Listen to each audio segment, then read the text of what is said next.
ആഭ്യന്തര പ്രതിസന്ധിക്കിടെ തൃണമൂൽ വിമതർ ലോക്സഭാ സ്പീക്കർക്ക് നൽകിയ കത്ത് പുറത്ത്. ഷയോണി ഘോഷ്, യൂസഫ് പഠാൻ എന്നിവർ ഉൾപ്പെടെ 19 പേർ ഒപ്പിട്ട കത്താണ് പുറത്തുവന്നത്. കൂടുതൽ നേതാക്കളും എംപിമാരും വരും ദിവസങ്ങളിൽ പാർട്ടി വിടുമെന്നാണ് വിമതപക്ഷത്തിന്റെ അവകാശവാദം. പ്രത്യേക ബ്ലോക്കായും യഥാർത്ഥ തൃണമൂലായും അംഗീകരിക്കണമെന്ന വിമതരുടെ ആവശ്യം അംഗീകരിക്കപ്പെട്ടാൽ അത് നിയമ പോരാട്ടങ്ങൾക്ക് വഴിവെക്കും എന്നാണ് വിലയിരുത്തൽ.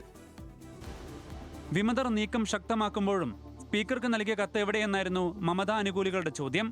കൂറുമാറ്റ നിരോധന നിയമം മറികടക്കാനുള്ള അംഗബലം വിമതർക്കില്ലെന്നും ഔദ്യോഗിക പക്ഷം വാദിച്ചിരുന്നു.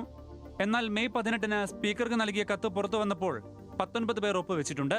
വിമത നീക്കത്തിന് നേതൃത്വം നൽകുന്ന കക്കോലി ഘോഷ്, ശതാബ്ദി റോയ് എന്നിവർക്ക് പുറമെ വിമത നീക്കത്തിനിടയിലും കൂടെ നിൽക്കുമെന്ന് മമത കരുതിയ ഷയോണി ഘോഷും മാല റോയും 19 എംപിമാരിൽ ഉൾപ്പെടുന്നു. കത്തിൽ 16-മതായാണ് മുൻ ഇന്ത്യൻ ക്രിക്കറ്റ് താരവും ബഹ്റാംപൂർ എംപിയുമായ യൂസഫ് പഠാൻ ഒപ്പുവെച്ചിരിക്കുന്നത്. ലോക്സഭയിൽ പ്രത്യേക ബ്ലോക്കായി ഇരിക്കാനും യഥാർത്ഥ തൃണമൂൽ എന്ന അവകാശവാദം ഉന്നയിക്കാനുമാണ് ഇവരുടെ തീരുമാനം.